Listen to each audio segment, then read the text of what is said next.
Introduce yourself. Okay, my name is Raymond Kelley, and I live at Danbury, Nebraska, and I've grown up in this area all of my life. I was born here in McCook, Nebraska, and my doctor was Dr. G.A. Griff DeMay, who was a brother to my grandfather, and their dad was also a doctor, and who had 3 sons, 2 of which were doctors, and my grandpa was a dentist. And my grandfather had developed tuberculosis, and his dad recommended that he get out of the office and go out on one of his farms, and because it would be more healthy for him.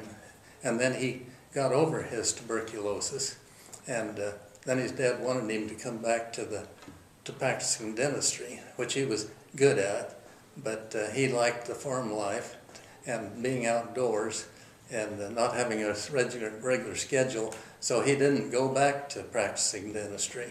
So he stayed on the farm, and but anyway, kind of an interesting note, his dad had a big diamond ring that he had gotten from a salesman, and his dad offered him that diamond ring if he would go back to practicing dentistry, but he didn't do it. So his dad took the ring and he traded it in on 3 smaller diamonds. He gave one to each of his brother and one to his sister. But anyway, then he had 2 children, my mother and my uncle, and but anyway, my mother graduated from Danbury High School, and then went 2 years at the McCook College, which was a 2-year college, and then she and my dad were married, and my dad had a grocery store in Danbury, a meat market, and he did his own butchering and provided his own meat. But this was back during the Depression, and people couldn't pay their bills, and a lot of people owed him money, and he decided he had a chance to buy an ice plant in Oberlin, Kansas. And so we moved there when I was 3. I remember having my 4th birthday over there. But my mother developed cancer, lung cancer, and she never smoked, but she still got it. But anyway, she came back over and stayed with my grandpa and grandma before she had to go to the hospital. And but back at that time, why radiation was just coming in and my grandpa's brother, Uncle Griff, who delivered me, he made arrangements in Omaha for her to go take radiation treatments. And of course, this was just in the beginning of that type of treatment, and it wasn't successful, and she passed away just within the next month after I had my 5th birthday. What year were you born, Ray? I was born in 1933, and so I just turned 80. My wife and I both turned 80. Her birthday was on the 22nd of June, and mine was the 1st of July. Huh. So she had me had seniority for a few days. Well, you know, you were telling me that your family moved out here and homesteaded, what, 1873 or something like that? Well, that was when I think 1872, my great-grandfather and his brother, Barnett Ashton, my great-grandfather was Jesse Ashton, but they came out here from Indiana in 1872, and then they both homesteaded in 1873. And we are living on the farm, in fact, even in the house where my great-grandfather and grandmother lived after he started out in the dugout, and then a log cabin, and then into the house, which at one time the town of Danbury is where we were located. That's kind of a little story there in itself, because there was another fellow that came out, and they were neighbors at that time. They decided they wanted to have a post office, but anyway, they needed to have a town name. And at that time, there was a lot of cedar trees in the valley across from south of where we live.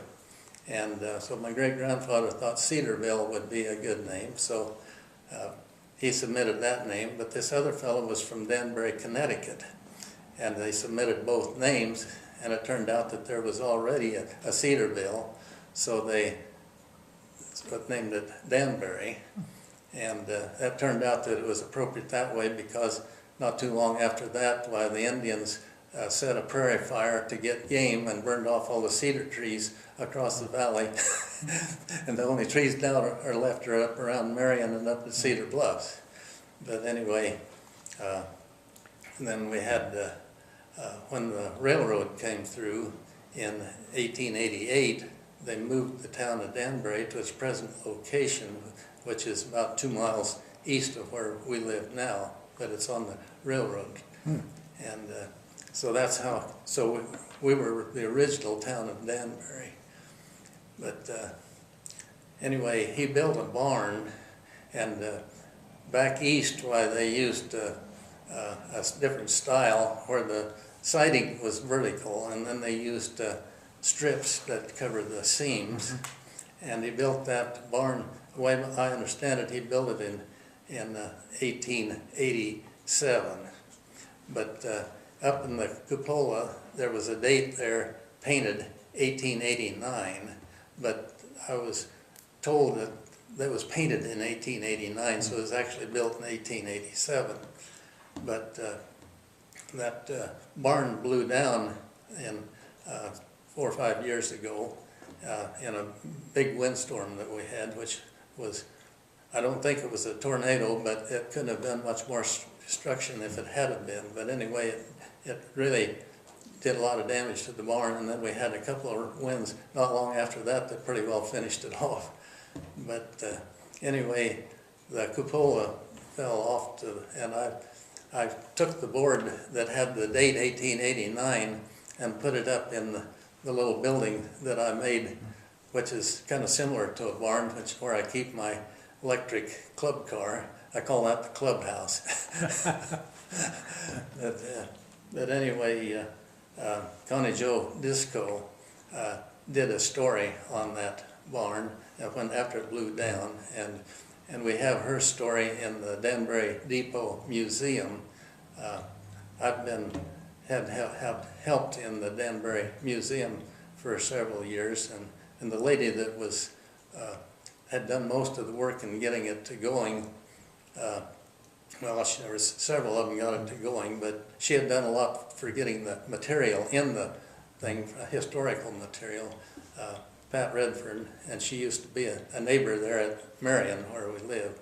But anyway, she asked me to more or less take over her place on the board because she was getting to the place where she couldn't get around and drive as well. So, but anyway. Now you said that your mother died when you were about 5. Yes. Now you were living in. I was living with my grandparents at that time. Oh, okay. Because she had been there until she had to go to the hospital. And but anyway. So what happened to you after that? Okay, I started to school at Danbury when I was 6, and then when my dad remarried, then I think I was 10, and at that time they asked me to come and live with them, and but they did give me the choice of whether I could live with my grandparents or with them. And I'd gotten very attached to my grandparents, and I don't think they would have wanted me to have left. But anyway, I'd already started to school and had the classmates, and I chose to stay there. And they raised me. I like to say that they raised me up until my wife took over.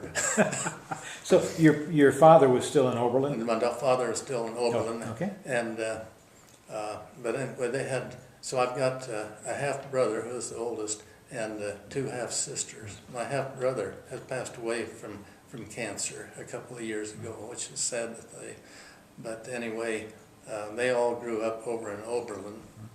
And then What were your high school days like? Okay, I remember the first day of school as a freshman. I saw my wife Viola, and I think it must have been love at first sight. But anyway, I remember making the comment that I hope she's in our grade. But anyway, by the time I got to be a junior, I finally got enough nerve to ask her for a date. and then we were graduated together. And Did you play sports in high school? I played basketball and football and track. My football days were kind of sketchy because as a freshman, I weighed less than 100 pounds. And we played six-man football. And I remember the quarterback had sent me out into the end zone one time, and he threw me a pass, and I caught it for a touchdown. And that was the highlight of my freshman career.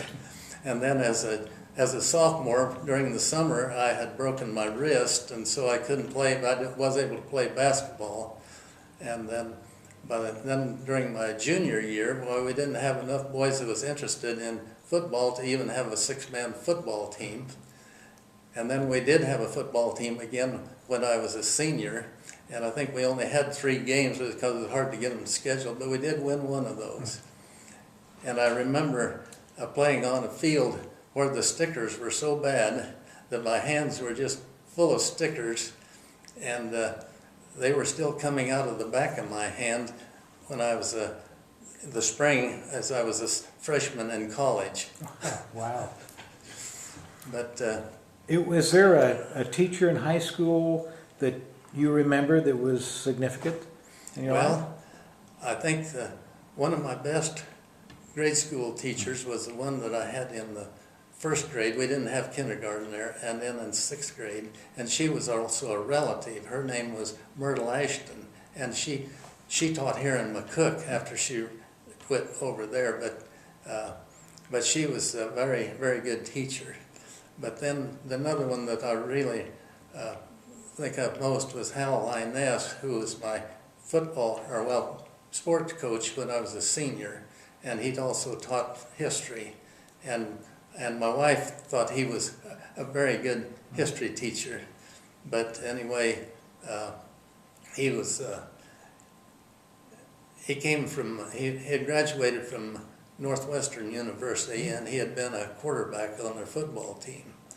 And I remember that the thing I remember about him on football, he could kick a spiral football the length of the football field. Wow.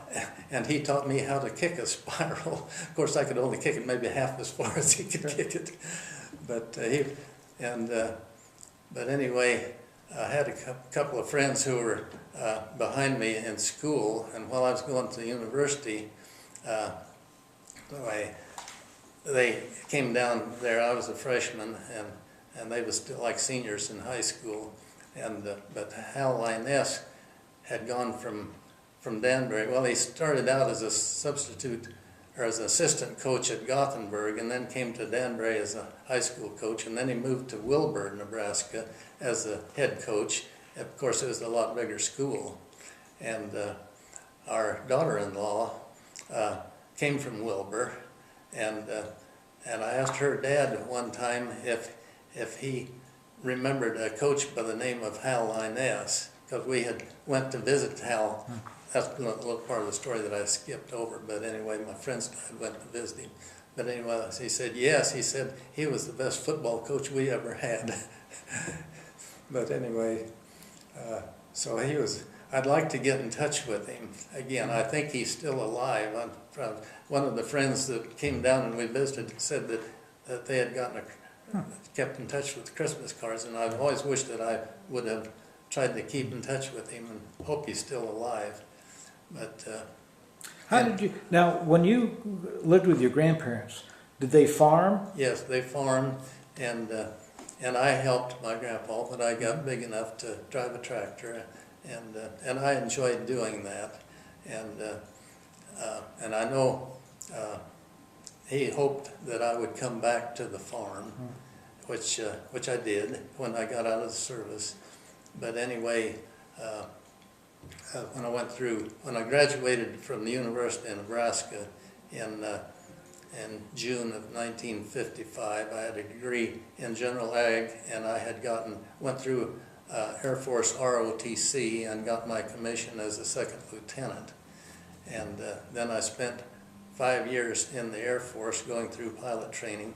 Well, I graduated on the 13th of June, and my wife and I were married on the 19th of June. In Lincoln or in Danbury? We was married in the Lutheran Church, in St. John's Lutheran Church, southeast of McCook, where we also celebrated our 50th wedding anniversary. But well, let's step back just a little bit. Give me a little bit about what happened to you in college. You, as I understand, you were out for track. yes, when I was in high school, I was a senior in high school, I qualified for state in the high jump, and also what we call, it was broad jump back then, but they call it the long jump now. But anyway, I managed to get a Class D gold medal in the high jump, and also got the overall all-class gold medal in the high jump. And I did manage to get a 3rd place in Class D in the long jump. Prior to the state track meet, no one had jumped 21 feet. And at the state track meet, I jumped 21 feet 3 inches and got 3rd place. But anyway, then I spent 4 years. I was offered a walk-on opportunity to be on the track team. They had plenty of high jumpers. In fact, one of them was a real good friend and helped me get into the Alpha Gamma Rho fraternity, where he was a member. But anyway, it was a struggle. We had 3 high jumpers, and normally all the track meets that we had during the year, why they'd get 1st, 2nd, and 3rd, and it was a struggle for me to get a place when they gave more than 3 places than I placed. But anyway, as I improved, I was the type of person that had to have a lot of adrenaline going in order to high jump, and I don't think I ever made 6 foot in the high jump in practice, but my other teammates would consistently make 6 foot, but I could always beat them in a track meet. And I just it was one of those deals where I had to have a lot of adrenaline going before I could really get my best going. But anyway, so that's when I was a senior then at Big 7 indoor track meet in Kansas City. There was 2 of us for jumpers there, but anyway, they started the high jump at 6 foot, and neither one of us made the opening height, and I finally made it on my 3rd jump, and then was able to go ahead and get a tie for 1st at 6'4", or close to, within a fraction of an inch of 6'4", and that turned out to be the only gold medal that we got at that meet. But well, how did you stay in touch with Viola? She was out here and you were in Lincoln. Well, Viola, she went 2 years to Kearney at summer school, and by going to summer school, she could teach in the fall, and she did that 2 years and taught at country school 2 years, and then she got a job. Then she went to Omaha and got a job working for Mutual of Omaha as a clerk there, and she worked there until I graduated. And but I would go visit her. We'd have dates, sometimes once a month, and sometimes not that often. Now, did you have a car when you were in college? Yes, I started out. The first car I had was a '41 Pontiac, and it was, of course, it was used when I got it. And I remember my dad had an airplane, and he flew down to Lincoln and wanted me to go to the Exarban Rodeo with him one time. And I couldn't go because I had tests coming up the next day and I had to study for. So I let him take my car and he went to the rodeo. And then as he was coming back, my front wheel bearing went out on the car. But anyway, he had to get, I don't remember the details anymore, but I know he had to get that fixed, but I was glad it happened to him, but still it was bad that it happened to him. But, okay, What kind of airplane did your father fly? Do you remember? Well, he started out with a Piper Cub, and most of the Cubs were tandem, where you had one in front and one in the back. But this one, and I can't remember the model of it, but it was a side-by-side one. And I remember he flew over to my grandpa and grandma's where I was living, and to take me back to Oberlin to spend a few days with him. But I remember as we were going back there was a chunk of the windshield blew out and hit me in the chest. And you can imagine that prop wash coming back there. It scared me to death. But anyway, then later, he bought a new Luscombe Silver. He had to go to Dallas. He and a friend went to Dallas, Texas to get that plane. And when they got there, the guy where he bought it, the guy went up with him and circled the field and landed it to prove that he could fly. And then he and his friend flew it back to Oberlin. And then I learned to fly in that airplane. That was where I was leading. And Bob Fricker at Oberlin was my flight instructor, and he's still fixed base operator over there, and I think one of the oldest fixed base operators in the United States. But anyway, he taught me to fly, and I remember one time on my first solo cross country, I started out, I was going to Holdridge, and then I was going to someplace there in Kansas, Norton, I think. Anyway, I took off from Oberlin and flew to Holdridge, and there was no snow or anything on the ground at Oberlin when I left. And but when I got to Norton, it had snowed, but I could see some tracks on the runway, so I figured, well, it's okay to land, but it was deeper than I thought, and it had formed a crust. Anyway, when I landed, the wheels went through the crust and it went right on over on its nose and on its back. And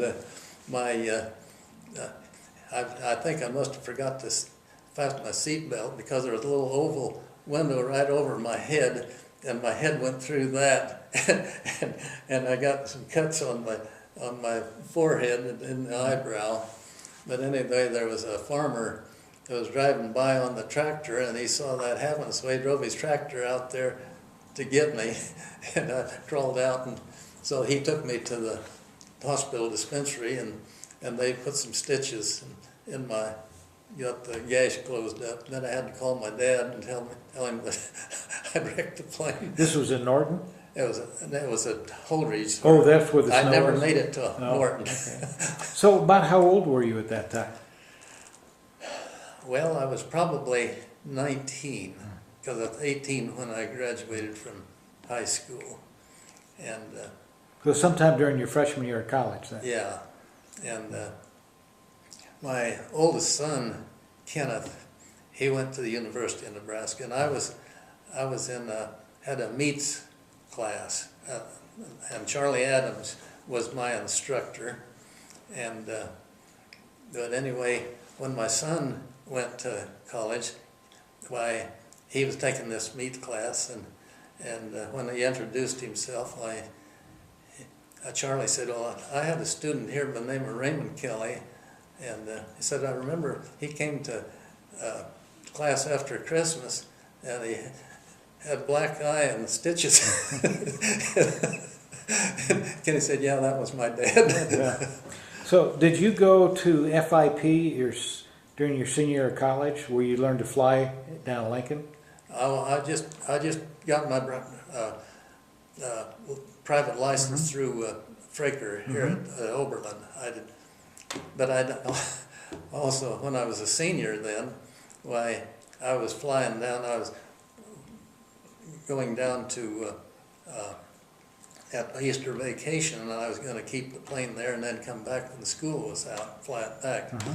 But anyway, I took off from Oberlin, and I hit some real heavy headwinds, and I could have landed at Hastings and refueled, but because we only had like a 12-gallon tank on that plane, a 65-horse Franklin engine.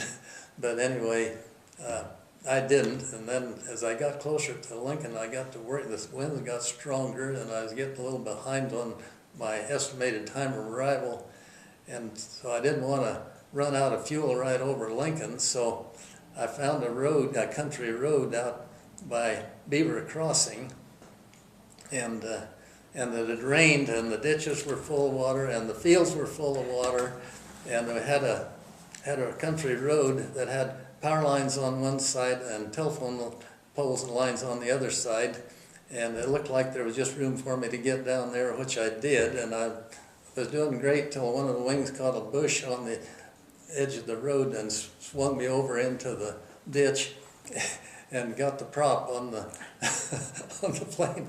So then I had to hitchhike into Lincoln, and then notify them out at the airport, and then they had to come back out then and take the wings off and tow it in and work on it.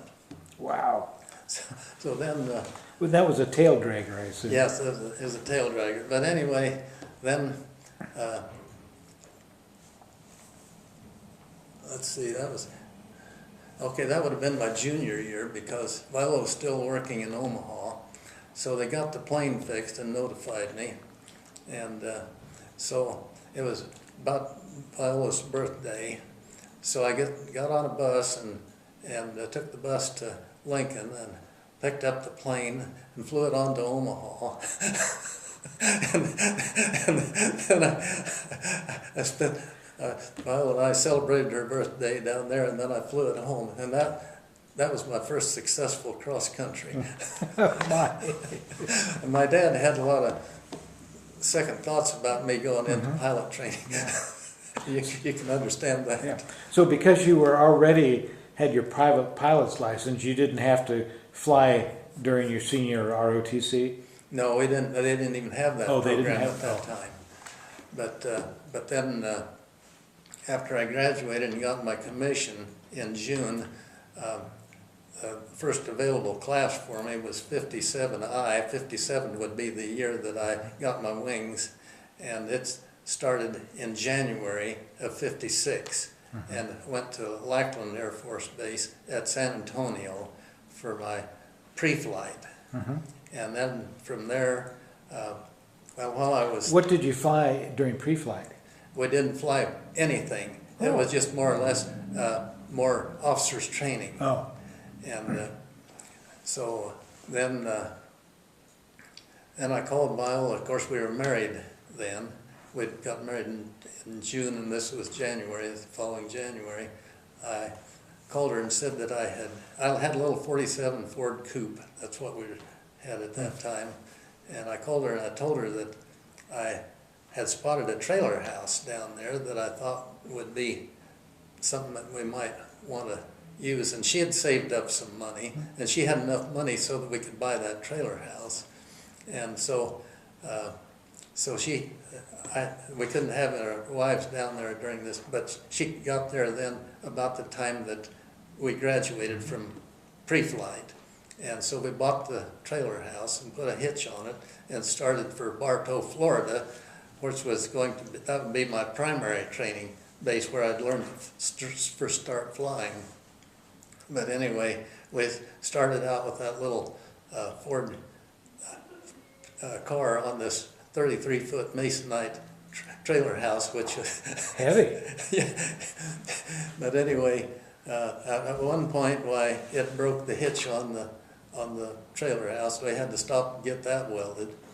And then when we got to Tallahassee, I remember there was I could see this long hill with a stoplight at the top. And I knew that if I didn't have a run at that stoplight when I got there, I wasn't going to be able to get started. So I kind of timed it and everything was great, except there was a little old lady that was ahead of me, and she didn't get started when the light turned, and I had to stop. And so I had to back down, and I tried it 3 times and finally gave up. And then there was a guy there that I think he made a living towing people up over this hill. But then we got to within walking distance of the gates of Bartow Air Base, which was a civilian base, and the fan belt broke on the car, and I walked from there to the base. But anyway, then I was in, like I say, I was in 57. Well, now what airplane did you fly in primary? Okay, we were the last class in the Air Force to fly the old Piper PA-18, which was the tandem-seated plane, and the AT-6G Texan, which was a World War II trainer.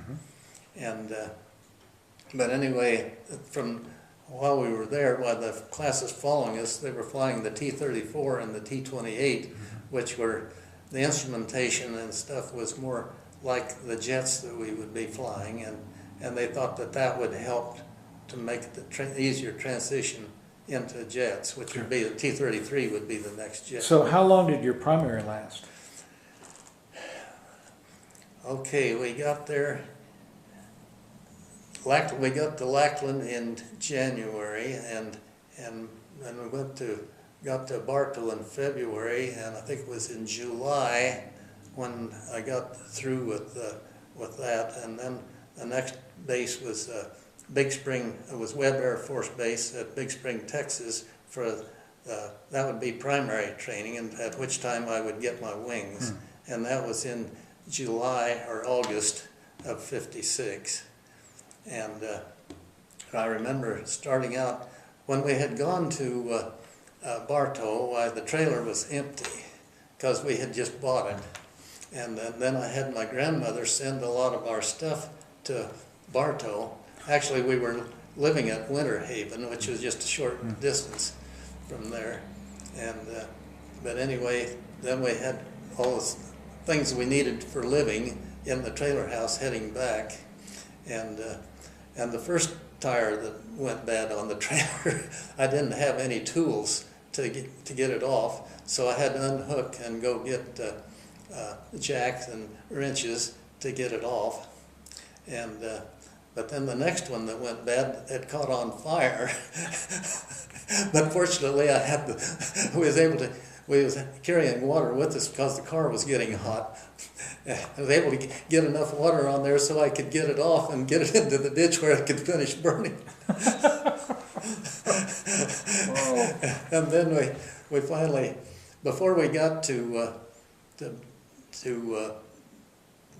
Big Springs, I ruined all 4 tires. By the time I got to my last tire, we were running at night then because it was cooler, and I got into Childress, Texas. It was after dark, but I needed another tire. I think we'd had to unhook again to go get the tire. But I remember stopping at a Stickney's store to get a tire, and we had to call somebody to come and open up. But anyway, by the time we got to that point, I'd used up all my traveler's checks buying tires, and all I had left was a personal check. Well, he didn't really want to take that personal check, but there was an old drunk come in off of the street that had noticed our Air Force sticker on the car, and he'd been in the military, and he and the owner knew each other. So the guy that come in off the street paid the guy, and I gave the drunk the personal check. So when you were at Webb, what airplane did you fly? We flew the T-33, and we flew that until we graduated, and then that was in 57I, but as we got to the end of the course, Viola was having some health problems, and so they kept me there till she got ready to go. And I would have been in 57J, but something happened to 57J that it either didn't materialize or something. Anyway, I was delayed until 57K, when I went to Luke Air Force Base at Phoenix for the F-84F for advanced gunnery.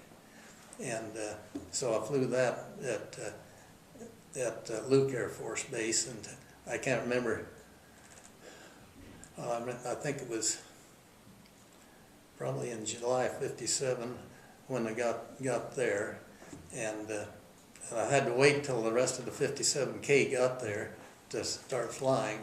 But anyway, then we did air-to-air, air-to-ground gunnery, and also labs, what you called for nuclear weapons delivery. And and another thing, the F-84F wasn't considered a supersonic airplane, but it would go supersonic if you were in a vertical dive, full power. So anyway, at that time they didn't have you going with an instructor to go supersonic. So they said, well, we know you're going to try it, so we just will tell you how to do it so you don't kill yourselves. So they said the F-84F would go to about 40,000 feet, was as high as it would go, so you wanted to get as high as you could to start this thing. And he said, and we were flying with what they called an asymmetrical configuration, where we had a 200-gallon tank on our right inboard pylon. And they said, anyway, climb up to 40,000 feet and roll it over on its back, let the nose fall through to the vertical with full power. And they said it would have a tendency to want to rotate to the right in the direction of that tank. And they said if you apply enough control pressure to prevent the thing from rolling, it'll create enough extra drag that you won't go supersonic. So they said, well, go ahead and let it rotate while you're going straight down. And then they said, if you should be supersonic by 20,000 feet. If you're not, why, go ahead and start pulling out. So I got up there, I got to 39,000 feet, and the plane just fell out of the sky. So I recovered, and so then I very carefully brought it back up to 39,000 feet, where it did the same thing. So the third time, when I got to 39,000 feet, I just rolled it over on its back and let it fall through. It started from 39,000 feet. Well, I wasn't supersonic at 20,000 feet, and it felt like there was just a membrane that was holding you back. But by 15,000 feet, it just felt like it fell through, and the Mach needle went past Mach 1. So I started my pull-out. But I was off center a little bit, and instead of rotating back to where I would go out the short way, I split est from that point. And I remembered my vision. I was pulling as many G's as I could handle. My vision was getting down to where all I could see was my instrument panel.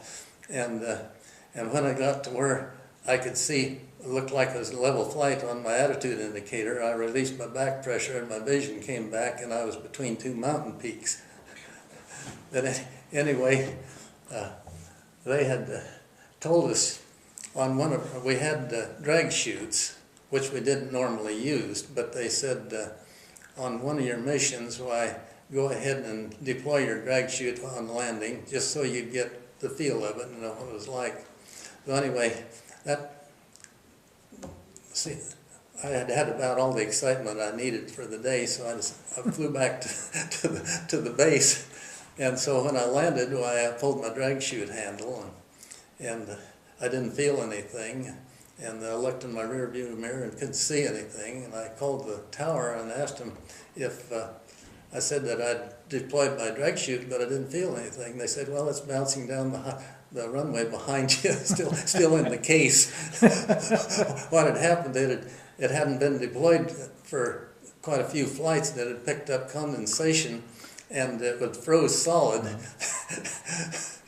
So anyway, of course, I didn't need it to get stopped. But I remember, about the next mission, we were doing what they call a labs mission, which was it stands for low altitude bombing system, where with a nuclear bomb, you come in under the radar.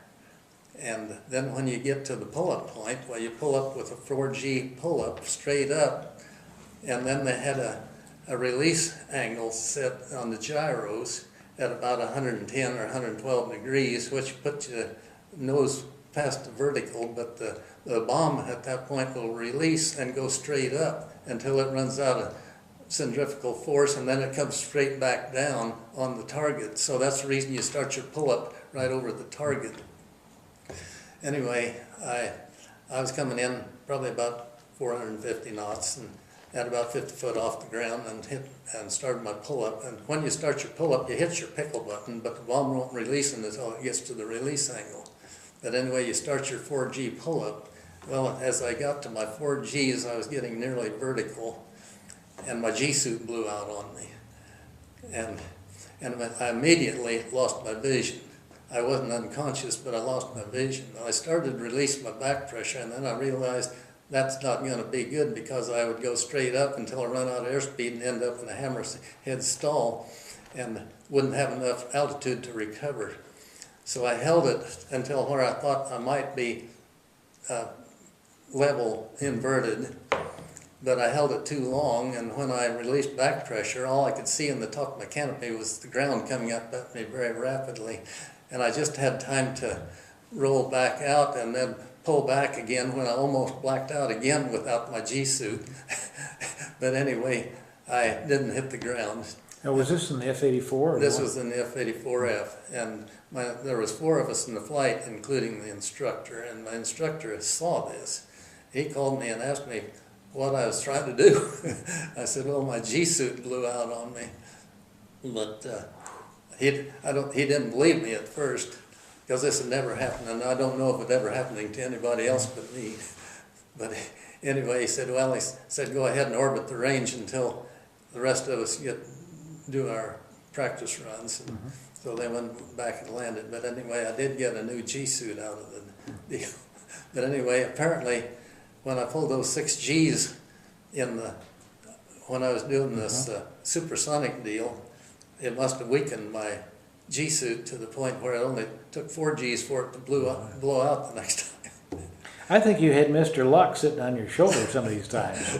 I sure did. But anyway, an interesting thing, when we got ready to graduate from our advanced gunnery, I think there was about 20 of us in the class. And so for our next assignment, why, of course, we were all going to F-100s, but they put, I think, 20 numbers in the hat, and then they passed the hat around, and the one that drew number 1 had first choice of the assignments. And of course, the state assignments went first, and then it got down. I was towards the end. It wasn't clear at the end, but I was towards the end, and I had so I chose Itazuki Air Base in Japan, and the guy that had number 20 ended up with Okinawa. And he was a single guy, and he thought that was going to be the end of the world for a single guy being on Okinawa. And at that time, I didn't think I'd get to have Viola over there with me. And it didn't really make any difference to me, so I just traded assignments with him, and so I took Okinawa. But then, after I got over to Okinawa, we went to Nellis Air Force Base for a checkout in the F-100, and then at the end of that time, then I was sent over to Okinawa, to Kadena Air Base with the 67th Tactical Fighter Squadron. And when I got there, I was kind of down in the dumps because I wasn't going to get to have Viola over there, but I found out that if you signed what they called a specified period of time contract, then you could get I'd need to go back, because when I got over there, I only had 15 months left on my 3-year commitment with the Air Force through the ROTC. But I found out that if I signed up for a full overseas tour, which was 30 months, then I could get her over there. And they called that a specified period of time contract. So I did sign that, and I'd gotten over there, I think in late October of 57, and then she came over on a troop carrier and got there in February of 58. And so then she was able to spend, live with me over there in Okinawa then until well, when she got there, they didn't have any base housing available. So we rented a place from a Filipino that was at the reefer section, refrigeration section. He was a civilian, but he had some houses that he was using for rentals, and it was really a dump, and it was down by next to the ocean. So anyway, that's where we lived until there were a couple of guys that I knew. They just gotten F-100s, which F-100Fs, which was the two-seated F-100. Before there, I'd never seen one. But anyway, these guys were in maintenance, and they had worked on this F-100F, and so they'd taken it up for a night flight just to check it out, and something happened during the night flight, and they crashed, and they were both killed. And I knew both of them, and one of them was Lieutenant Looney was his name, kind of an odd name, but anyway, we ended up getting his house on base. So we're happy to get a house, but under those circumstances it was distressing. Yes. So did you have any children while you were there? Yes, Kenneth, our oldest one, was born on May 2nd of 1959, and Viola had gone all the time that she was during her prenatal care. They was in Quonset buildings, but they had built a new hospital, a nice new hospital on the island, available for all the troops, Marines and the Army and everyone. And he was Kenny then was one of the first ones born in the new hospital. And then when we came back to the States, his birthday was like the 2nd of May, and we got there right at the end of April. So he had his first birthday back here in the United States. Well, describe to me a little about your duty while you were at Kadena. Okay, well, like I said, when we were doing the F-84S and then doing the labs maneuver was for nuclear delivery. That was our primary job in the Cold War, is to provide a nuclear deterrent to any nuclear attacks that communist nations might want to make on the United States. And so we would set alert. Everybody had a target over there, a regular target, but we had special people on alert. That we had like a half a dozen airplanes that were loaded with nuclear bombs at all times, and we would take turns rotating through this alert section, and then there had special targets on alert, because our goal was to be airborne in 5 minutes after the red phone rang. And we would go, and every morning they'd brief us on the latest weather to our targets, and also any intelligence that they had with any new weapons emplacements that the anti-aircraft gunnery that they had. We'd get. Go ahead. What kind of range did you have with the F model? Okay. We had, with the targets we had, and I won't mention where the targets were, because that was secret at that time, and I'm sure they wouldn't want it out now. It was in China, I assume. But yes, but anyway, Manchuria, and China. There was different ones over there. I know mine was a railroad emplacement, which would interrupt their transportation. But anyway, we would have enough. We had enough fuel to reach there and deliver our bomb, and then go to a recovery base if everything worked right. and we carried two 200-gallon tanks and two 275-gallon tanks, and then this missile or nuclear bomb on the center. One time my good friend Gennaro Safara, that's kind of a whole story by itself, but anyway, he had decided that it would be good if we could have a mission where we would make a max range mission with the F-100 without refueling, with using the two 200 gallons and the two 275-gallon tanks, plus around 6,000 pounds of internal fuel. But anyway, there was a flight of 4 of us, and he was the leader, and we flew to Clark Air Force Base in the Philippines, and then our goal was to go to Itazuki Air Base in Japan, which would be 1,300 nautical, or around 1,500 statute miles, which is what we're used to thinking of, and but we'd be flying past Okinawa. So we figured if we got to Okinawa and we were all right on our fuel, we would continue. If not, we just fly locally and then go ahead and land at Okinawa. And then we had a point of no return between Okinawa and Itazuki, and if we were okay at the point of no return, we would continue on to Itazuki. If not, we returned. But anyway, when we got there, we were on fuel at Okinawa, and we were getting close at our point of no return. And my wingman was Jack Johnson. And when we got to Itazuki Air Base, he was on minimum fuel.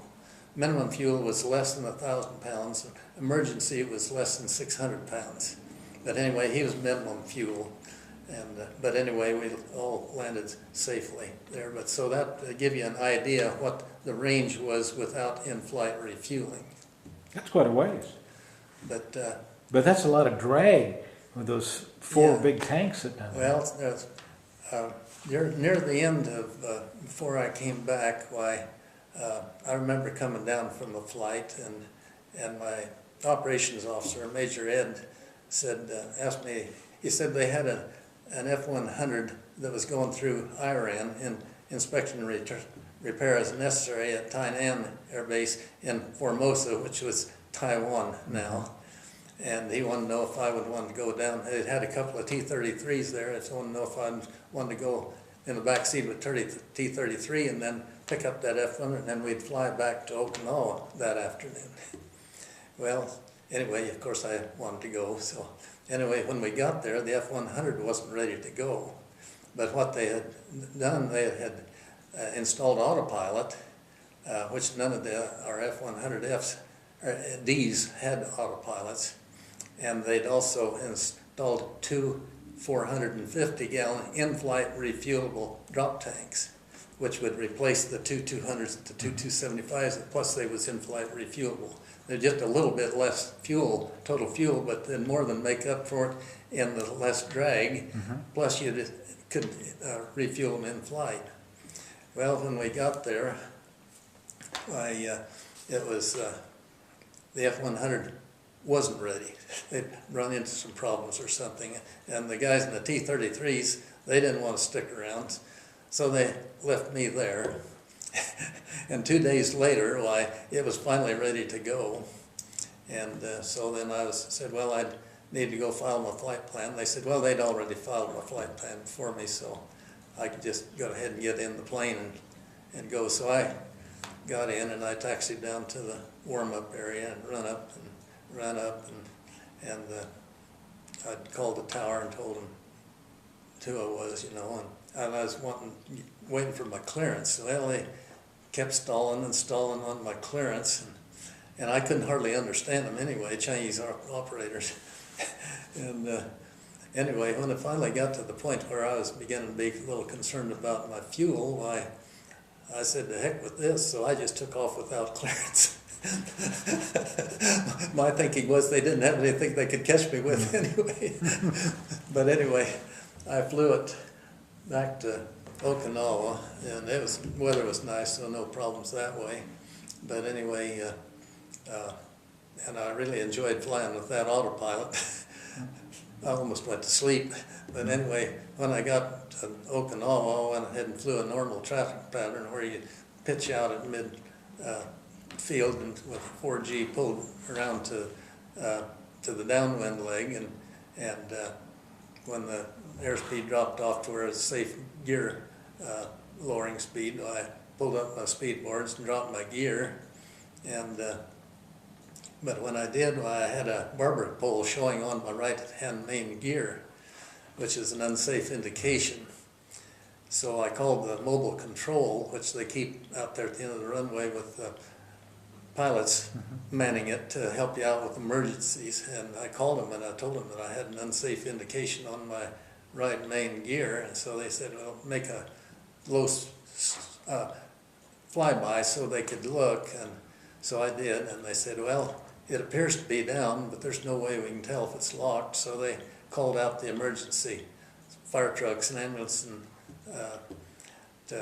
before I came in to land. So anyway, when I landed, I held up my right main gear off as long as I had enough airspeed to keep it off and then let it settle down, and it held. I had lost a lot of sweat on that landing, but anyway, it turned out that it was just a faulty indicator, and I think what had happened when they'd installed those drop tanks, that they must have messed up one of the sensors, and so it turned out that it was just a faulty indication.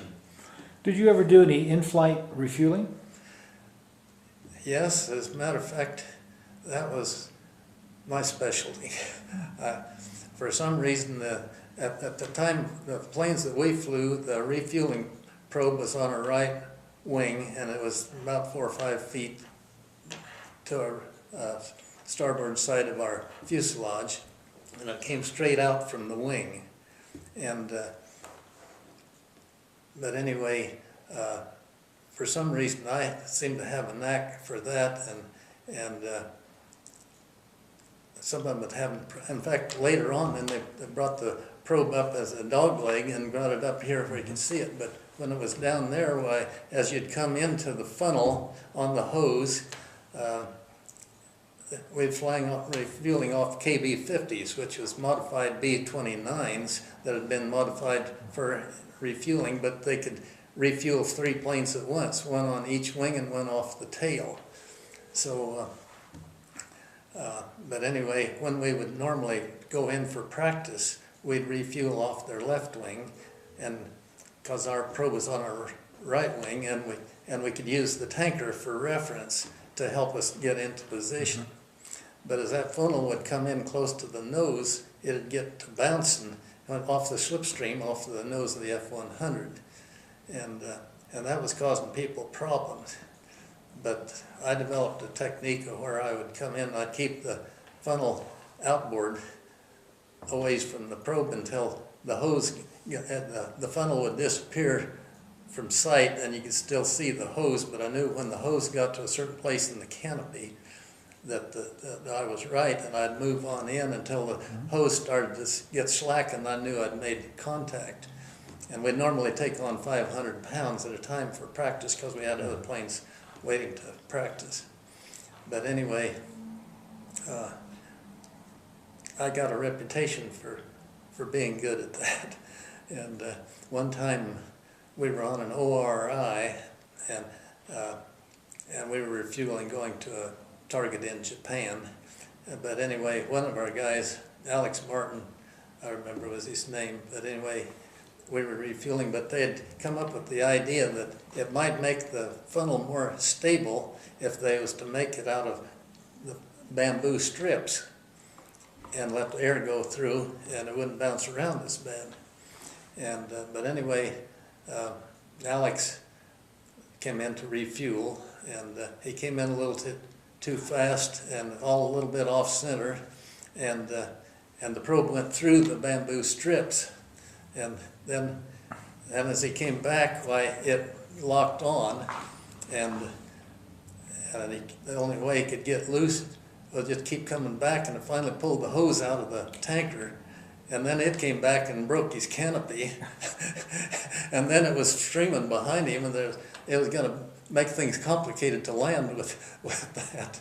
So anyway, by violently maneuvering, he was able to break his probe off, and the whole thing fell into the ocean. But he had enough fuel; wasn't a problem, so he was able to make it back to the base to land. Oh my gosh. But then one time, this was something else that happened towards about the time I was getting ready to go. I'd just been to the F-100 simulator, and I'd been flying a mission profile on my target. And but anyway, I came back, when I got back to squadron, while everybody else was gone, it was getting a little late. And Major Edwards said they just had a F-100 come on the line that hadn't been scheduled and wanted to know if I wanted to go fly it. And of course, everybody likes to fly whenever they get a chance. So I said, well, sure. And I said, well, what do you want me to do? Normally we'd fly as a flight of 2. And he said, well, just go out and do some of your quarterly requirements, get GCI, GCA, and that kind of thing. And so I took off, and I hadn't any more than got airborne until there was a GCI site called, and wanted to know if I was available. And I said, well, what do you mean available? Well, they said they had an unidentified bogey over Okinawa, 30,000 feet on a heading of about 010, and wanted to know if I could go identify him. And I said, well, yeah, but I said, I'm going to have to use afterburner to go from here to catch him. And they said, well, they had a tanker in the area, so then I went ahead and I used afterburner all the way until I caught up with him. They guided me in on him, and it turned out, and I think they knew this all along, but anyway, it was a Navy Corsair, and it was a 2-seater. But anyway, when I pulled up on their wing, when the pilots thought they were going to break their necks turning around to see me sitting out there. Because you probably came in behind him, didn't you? Yeah, right. I made sure it didn't have a red star. But anyway, I read off the tail numbers, and I'm not so sure that I was supposed to do that either, because I know that we were being monitored on the enemy on anything they could get. But anyway, of course I didn't think about that, but I read off the tail numbers. They didn't say anything, but anyway, I said, okay, now I'm thirsty. so they said, okay, they had a tanker, and they'd vector me in on him. So they did, and I came in and got hooked up right away. And so they said, like I said, you normally got 500 pounds, and so when I got hooked up, they said, well, how much do you want? And I said, well, how much can I have? And they said, all you want. So I said, well, fill her up. So by the time I was getting full, I was getting to heavy to the point where I almost thought I needed afterburner outside of the full power. But anyway, I did get full, and then mobile control had been monitoring this, and just as soon as I pulled off, they called me and said that I was the only one up, and they wanted me to come in and land. And I said, well, I just took on a full load of fuel. I can't land now. And they said, well, put it in afterburner and burn it up as fast as you can. So I did every acrobatic maneuver I could think in afterburner. That buzzed a couple of Marine bases and an aircraft carrier off of White Beach. and then came in and landed. But so what model of 100 did you fly most of the time? it was a F-100D. D. And at Nellis, I flew the A model. And we didn't have any external tanks or anything on that. And that thing would perform like you wouldn't believe. But I remember how disappointed I was when I got into the D model. Of course, we always had those extra tanks and pylons hanging on there. And of course, on the climb out, it just took so much longer to get your altitude with all that extra garbage that I was disappointed. But did you have any serious emergencies while you were flying the D? Well, one time, of course, I had that one where I had the landing gear problem, but one of the guys, he'd flown F-86s in the Korean War. He was one of the older captains, And for some reason, he and I were scheduled to fly one day, and he said, would you like to go up and do some air combat maneuvering? And I said, well, sure. So I said, well, we weren't scheduled for that, and so he didn't want anybody to know. So he said, we'll need to be in contact, but he didn't want anybody, so that we had like several channels on our radio, and we took one of the channels that wasn't used often, and then we took the frequency off of that and then put our own discrete frequency in there, so that we could talk to each other while we was up doing this. So I said, well, we'll go to 20,000 feet, and he says, when we get ready to start, I says, I'll brake left, you brake right, and we'll come back around until we're heading in about 180 degrees to each other, and then as we get there, well, we'll both brake right, and from that point we're on our own. So we did, and when you got two F-100s coming in at about 500 knots, the closure rate's pretty fast. They go from small to big quickly.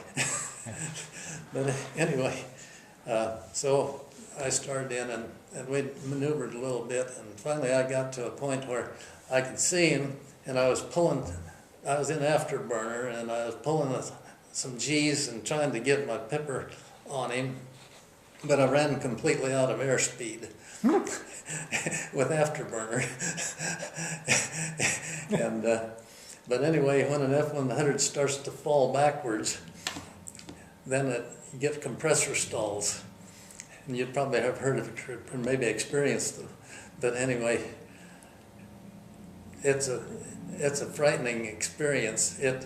When the gases in the engine are exploding and going out the front end instead of the rear end, and it just sounds like the thing is falling apart. It just hammers, and in fact, and it stung my feet. But anyway, we weren't supposed to do a spin in an F-100 because they were notorious for being difficult to recover from a spin. A lot of pilots lost their lives in that. So, but anyway, I fell off into a spin, and so I remembered that they had said, well, you try pumping the stick back and forth, and then if not getting any result there, then just pull the stick all the way back into your belly and use full rudder into the spin. And so I did that, but anyway, it wasn't working, and Allred, my leader, had called me and said I'd better think about bailing out. And I said, by that time I'd made about 3 turns. He had told me I'd made about 3 turns later. I'd lost track. But anyway, I Because said, this is out over the ocean? This is out over the ocean. Yeah, it's hard to find a good reference point on the ocean. Oh, yeah. Talk about it at night when there's no horizon. But This was at night? no, this was in the daytime. But anyway, I said, well, I think I'm starting to get a little response here. So I stuck with it, and then I finally got it back to where I got control of it again.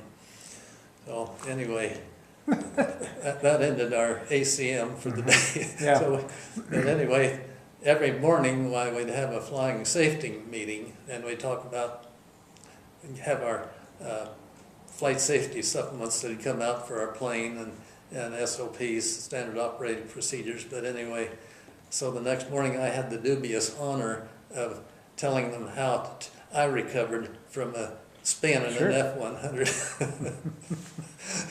So, but anyway. So when did you come, the 3 of you come back? What year was that? We came back in April of 1960.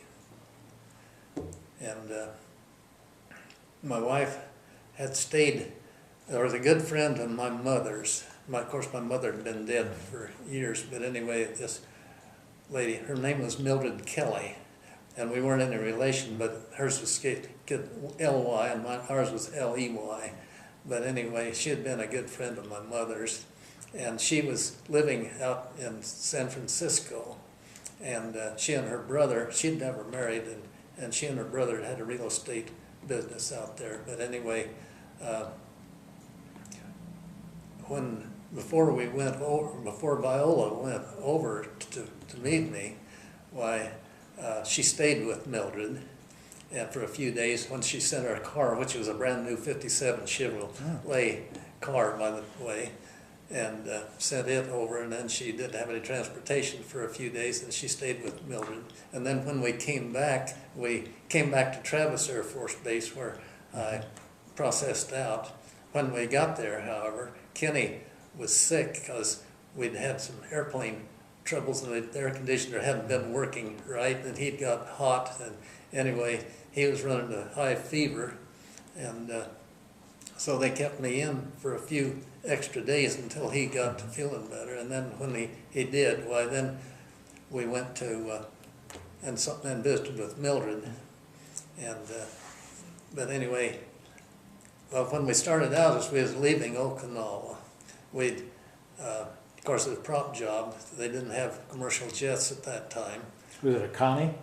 Well, that's what I flew over on, was a Super Connie, but this was a DC-4, I think it was.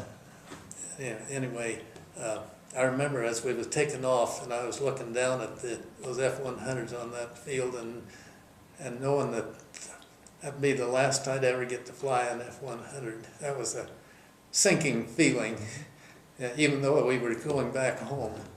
But anyway, but when we started out, we taxied out to the runway, and then was having airplane trouble, and so they taxied back in, and in the meantime they'd shut off the air conditioning, and it was hot in there, and they finally took off, and then we got to Honolulu, and we landed there in Hickam, I think it was, and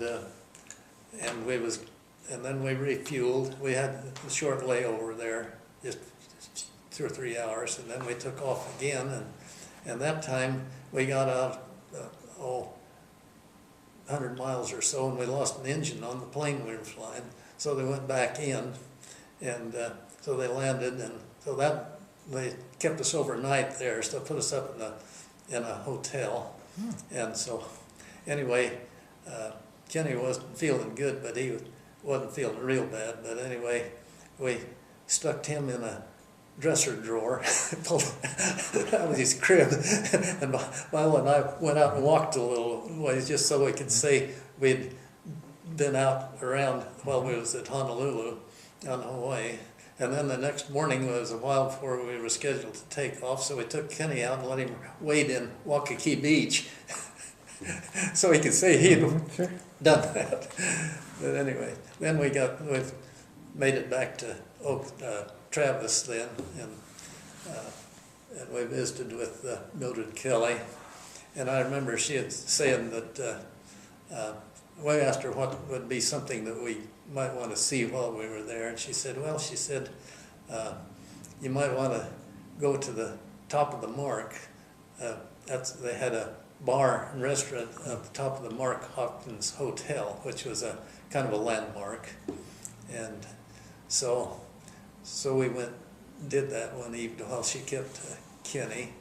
And but anyway, we took the streetcar, the cable car, up to there, and I remember going on up to the top of the Mark. And so anyway, I thought, well, I ought to have something kind of memorable if we're up here. Of course, Viola didn't drink much, but she did have, I think, a Pink Lady or something like that. Anyway, I'd heard of a zombie. So I ordered a zombie, and I remember I drank a little of it, and it didn't seem all that much, but as it got down a little bit, it kept getting stronger, and it almost felt like there was smoke coming out of my ears by the time. Anyway, one was plenty. Anyway, so that was our experience up at the top of the Mark. And then the next day, we went driving, and our car had already been there and got there ahead of us. And so we took the car and we went down through the redwood forest and some other landmark places. And before we headed back to to Nebraska.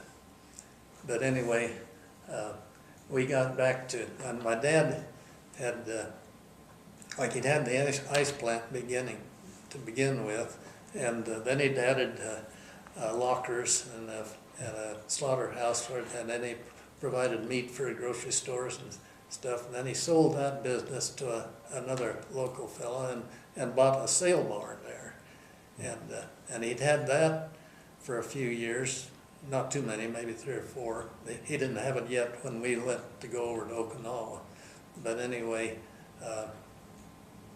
when he sold that then, because he'd always been wanting to have a farm of his own. He was getting up to the kind of retirement age, and he was able to get a little farm out there between Lafayette and Longmont on the main highway coming through there. In fact, there was a stream going through his farm, but anyway, he bought that, and he had some cattle, and he had horses, and he has loved horses.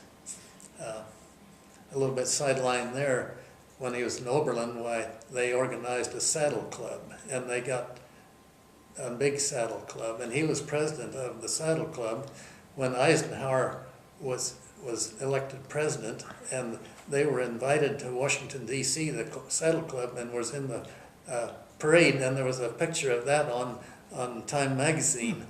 But anyway, he loved these horses,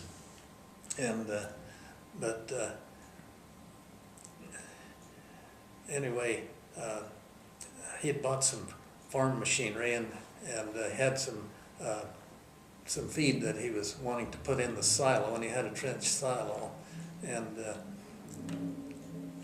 anyway, in the process of putting up the silage, my brother, who was like about probably 15 at the time, he was on a little Ford tractor with a blade, and he was dragging it and smoothing it, but he got stuck with the little Ford tractor, and so Dad unhooked from the ensilage cutter with the 4-star Minneapolis tractor, and tried to reach him going backwards, and the chain wasn't quite long enough, so then he went in frontwards. He was going to put the chain on the front axle and try to get onto but as he got in there, the back wheel suddenly dug down, and the tractor flipped over backwards and killed him. And this happened in September, the same day, the year that we got back from Okinawa. But anyway, that was a sad experience. And so I didn't have a father or a mother then, but I still had my grandparents, and they were both still alive at that time. But how old were you then? I think I was 26 when I got back. Yeah, I think 20. So did you go back and start farming on the grandparents' place?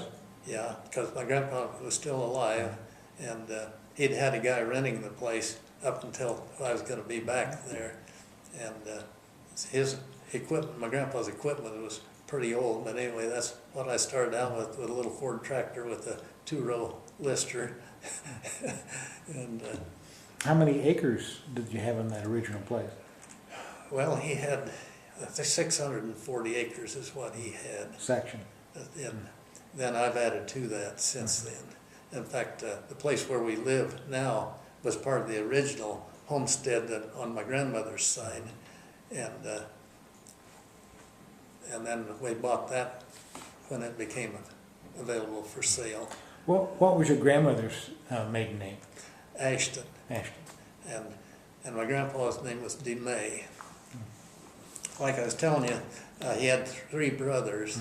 Well, there were 3 of them that were all doctors, and his dad was a doctor. But anyway, his next oldest brother, he was the oldest,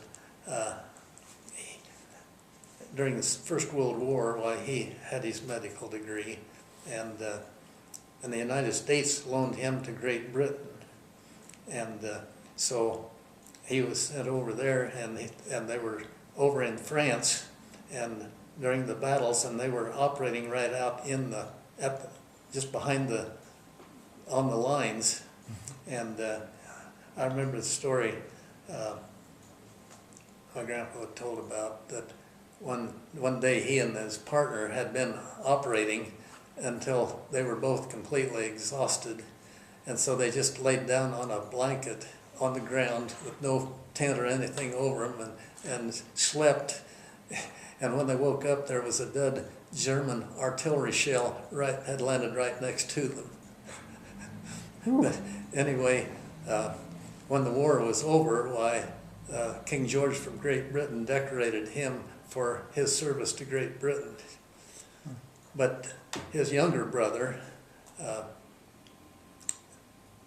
had just gotten his degree, and he was on his way over there on a ship when the armistice was signed, and there was a German sub that didn't get the word, torpedoed the ship that he was on and sank it, and he was rescued. Oh. Wow. But anyway. How many children did you end up having? You had Ken. Did you have more children? Oh, yeah. Kenny was the oldest. And then our daughter, Jean, who is, she and her husband teach at Arapahoe. She's teaches special ed, and her husband, John, teaches biology and science there. And he's also, well, he's a paramedic, and but anyway, he's also the athletic director down there. And then they've got what they call an RPAC here, which is a Republican Plains Activity Conference. There's 13 schools in that conference, and he's the director for that. And so he's in charge of scheduling their athletic events and quiz bowls and all of the things that they compete in as a group.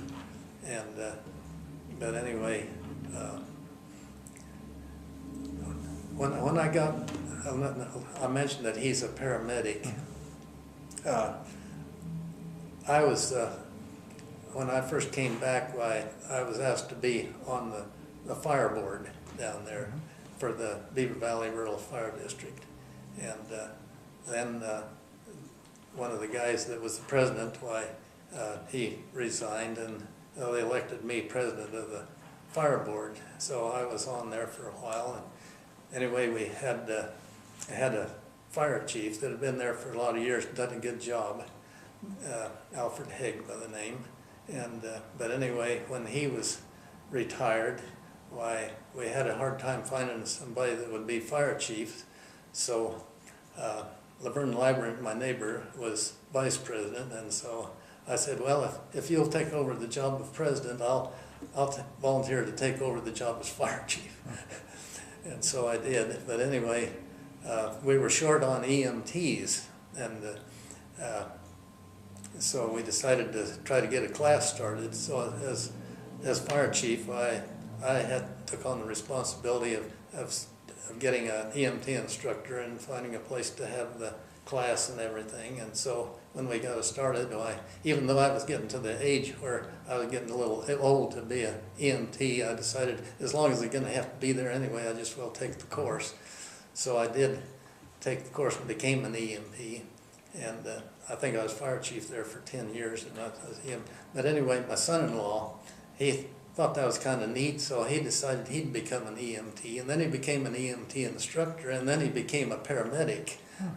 And so that's kind of where that tied in. Now this was an all volunteer Yes. Organization. Right. And I'm also on our cemetery committee over there. And I've been on that since the year we came back in 1960. I'm just dying to get off that. And that's the way about everybody has gotten off of it that's been on with me. But So how did you feel about going from driving a high-performance fighter aircraft to driving a little Ford tractor? Well,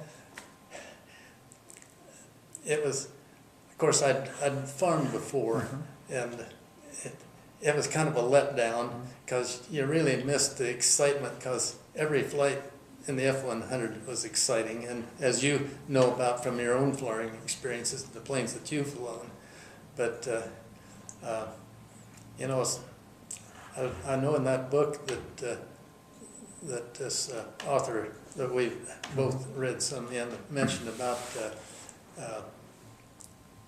going from flying experiences being something that goes from boredom to instances of stark terror. Mm-hmm. But in the F-100, you never have a boring moment.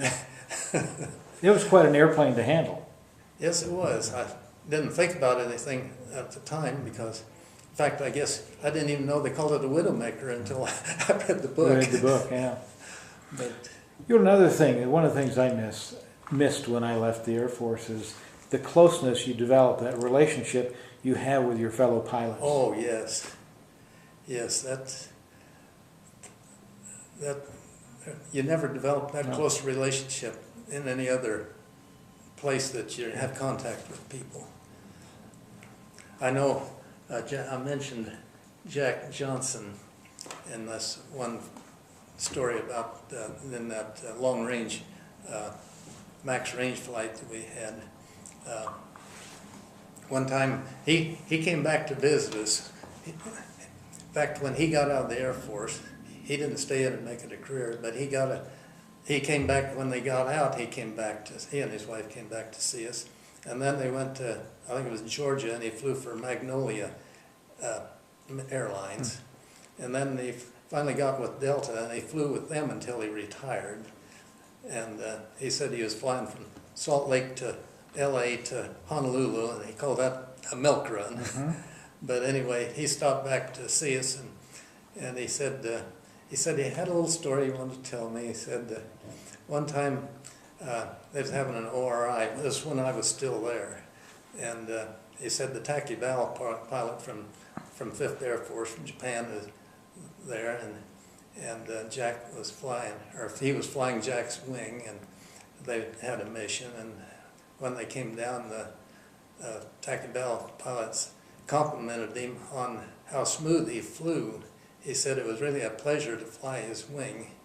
And he said there's one other pilot that he'd flown with there that in the squadron. He said Lieutenant Kelley flies like that. And Jack said, I told him, well, I had flown a lot of missions on Lieutenant Kelley's wing. And he said, I appreciated it. And I, in turn, had flown a lot of missions on our flight commander, Captain Murray, wing, and that's where I learned to fly that way.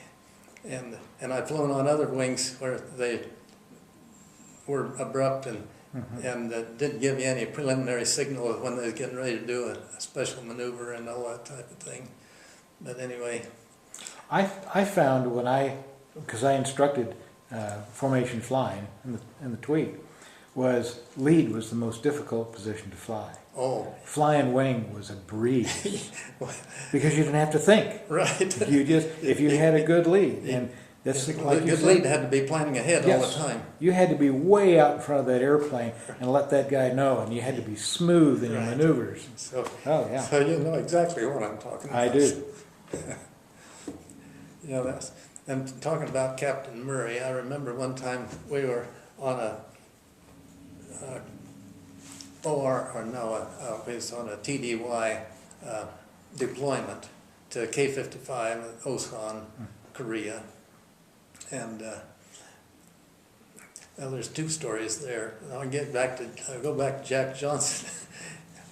Whenever we was flying there, well, we had to keep a qualified F-100 pilot in the tower in case of emergencies.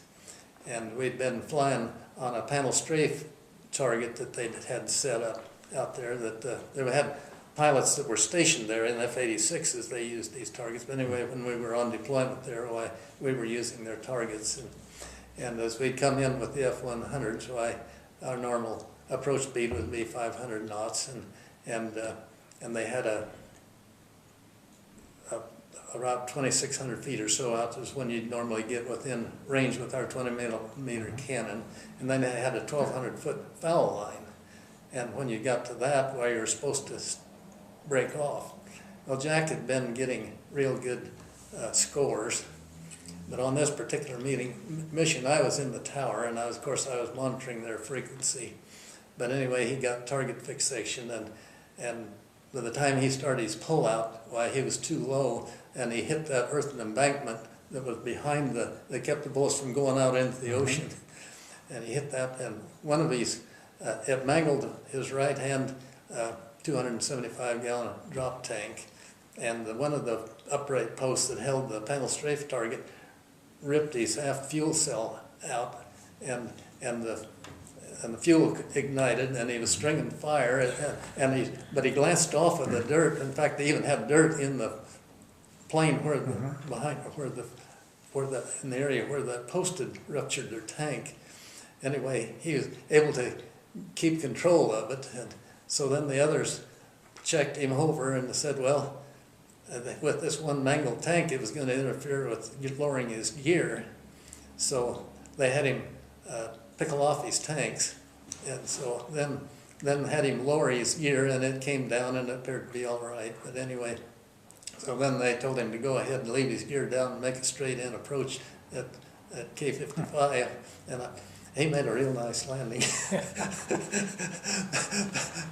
but anyway, while we were up there, my flight commander, Captain Murray, and I had been in the officers club the night before, and was talking to the guy. He wasn't the pilot, but he was going to be the range officer out at the range where we were going the next day. And he had made the comment about this. He thought the sonic booms was kind of an overrated thing, you know. So Captain Murray said, when we go up there tomorrow, we're going to go supersonic. And he said, we'll just use, once we check in with the range, well, then we'll just use hand signals so that he won't know what we're doing.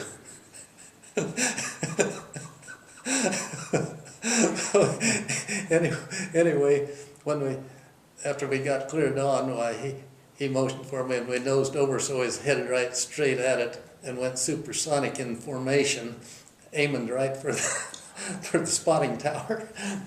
Anyway, then we pulled off, and Captain Murray called down and he said, oh, did you hear anything? Wasn't any response for a little bit, and pretty soon he came back on the radio. He said, good grief, Charlie Brown. He said, you broke every window of the spotting tower. He said, you can't come, we got a mess here, you can't come on the range now. So then the next part of our mission was to do what they called a show of force mission, and we tooled over to the east coast and then climbed up to 30,000 on the 38th parallel and made sure we had contact with our own GCI sites, and went supersonic down the 38th parallel with afterburners to let the North Koreans track us on radar so they'd know we had high-performance aircraft in the area. Didn't you ever get in any trouble for some of this stuff? Like shattering the glass in the RSU? Well, never heard anything about it. Oh my gosh. Well, in today's Air Force, you would be in trouble. I'm sure it would. But I think back then they were a little more lenient. Well, I would have been in trouble for taking off from Tainan without a clearance, too. Yep. But anyway, there's a few more stories like that I can't think of right now. But Now, were you a captain when you finally got out of the service? No, I was still a first lieutenant. But when I got ready to get out of the service,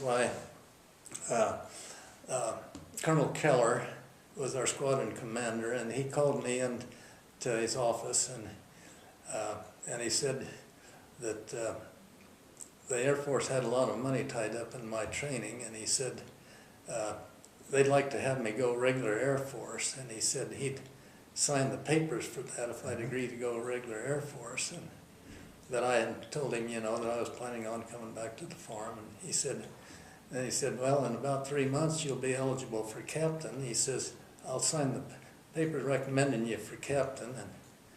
And then before I left, he said, well,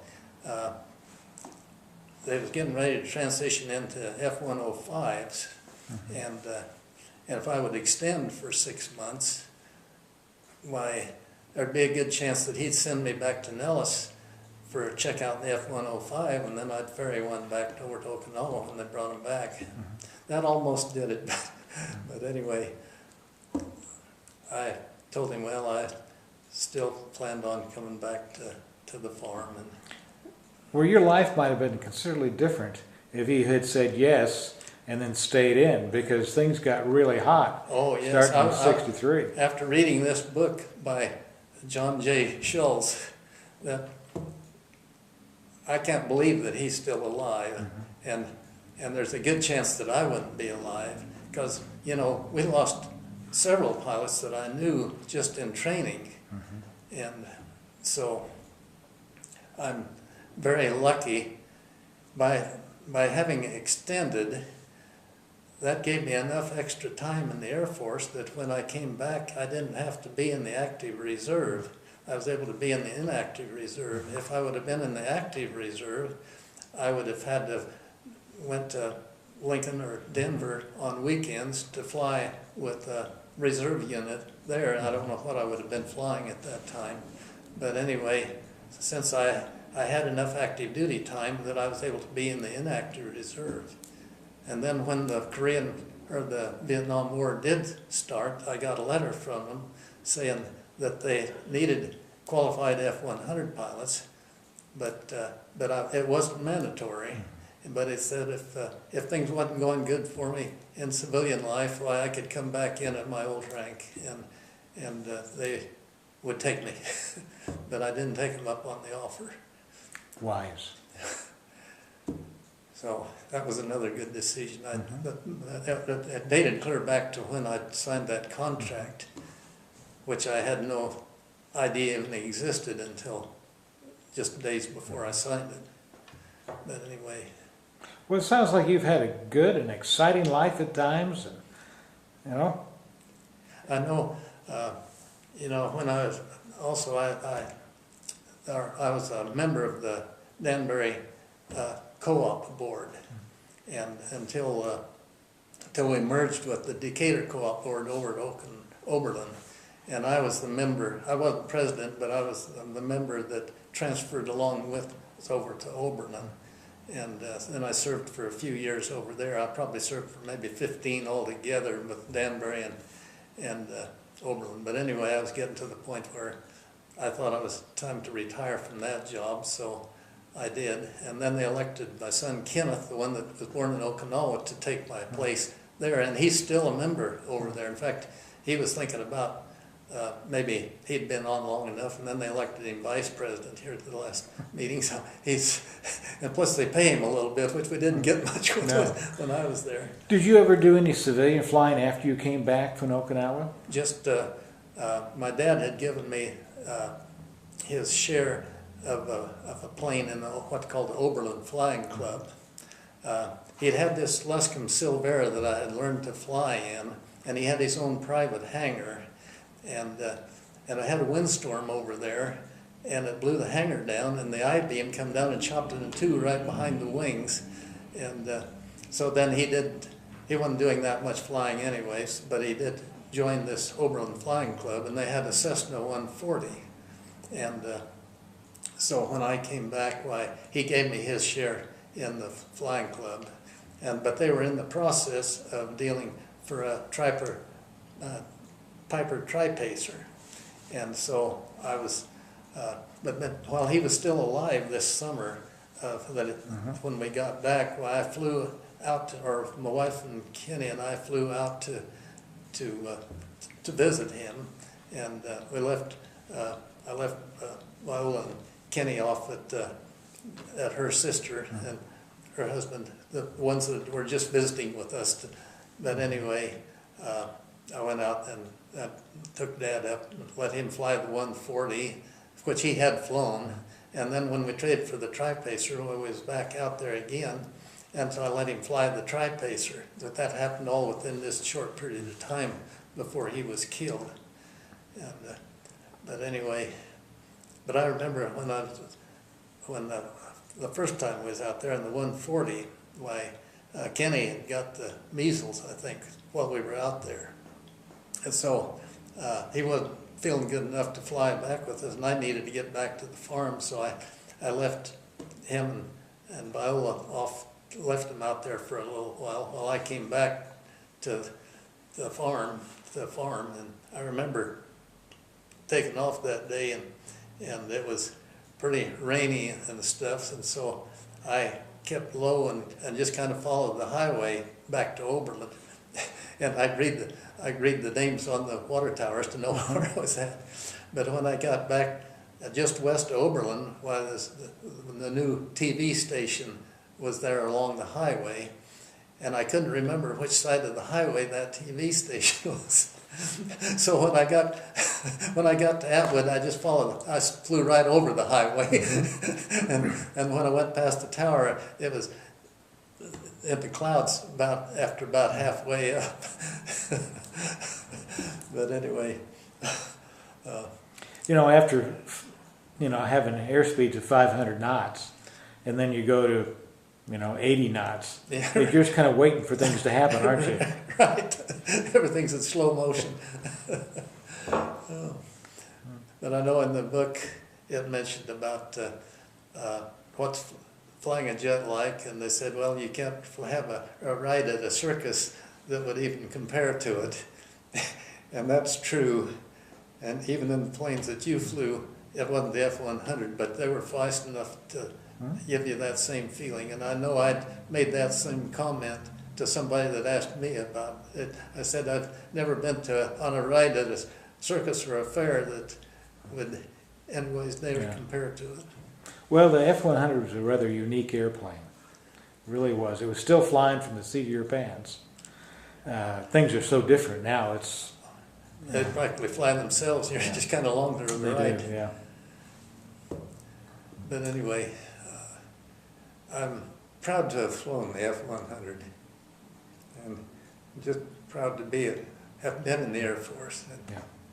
And I know John J. Schultz every time I've had an email with him, he always thanks me for having served, and I keep forgetting to do that when I email back to him. But he was that book is amazing. Everybody that likes to fly or interested in flying or would like to know what flying is like could benefit from reading that book. Yeah, I agree. It took me back to when I was in ROTC and But you flew during ROTC then. Yeah. And what was it you flew?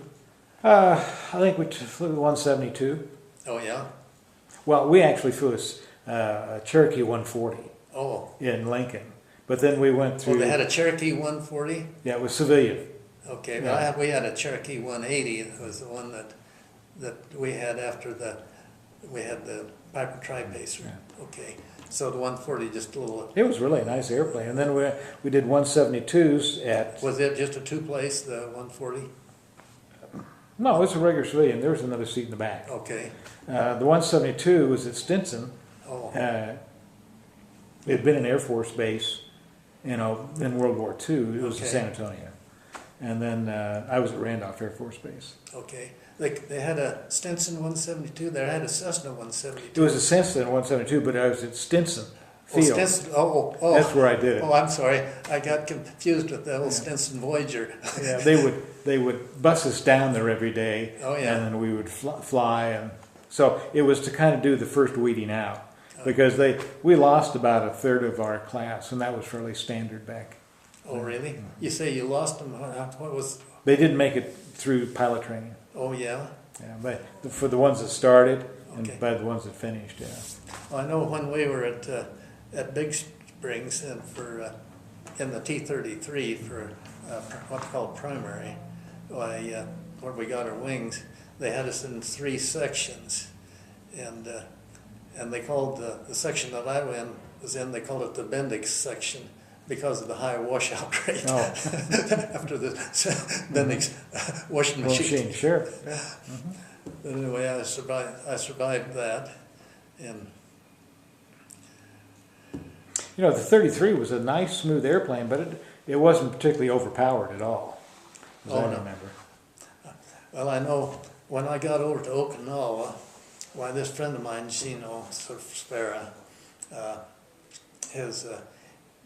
we got to be good friends, and he said we'd ought to get checked out in the T-33 and stay current in that, so that when we had typhoon evacs, going to Japan where we could volunteer to take T-33s up there. The F-100s were big and heavy enough that they could tie them down, but the T-33s were lighter, and so that whenever we had a chance, we'd just evacuate those to Japan. But anyway, we stayed current in the T-33, and I remember, of course, every Friday night we'd usually have somebody going back to the States, somebody from the squadron, so they always have a party.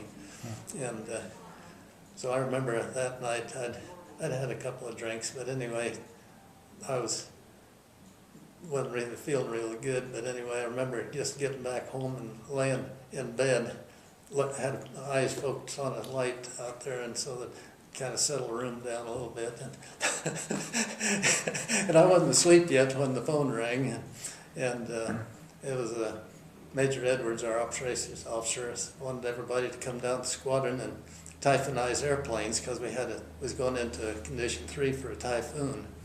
And so I had all the pilots had an airplane with their name on it and a crew chief on the other side. I've got a model of mine, 589. I've got that 589 as a number on my license plate. But anyway, that was even though you weren't necessarily scheduled to fly it, it might accidentally be scheduled to fly it. Nobody was scheduled to fly their own airplane. It just worked out that way. But that would be the airplane that you was responsible to making sure that it was typhonized. We'd put nose covers on and tail covers on and canopy covers on and pitot boom covers and covers on the refueling probe and make sure it was sandbagged and safe and all the seams taped to keep the salt water out.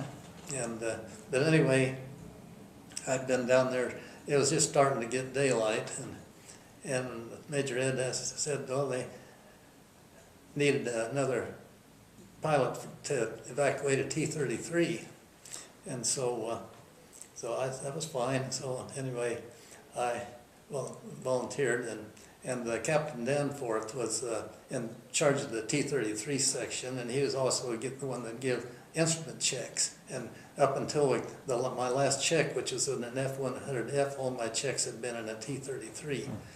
But anyway,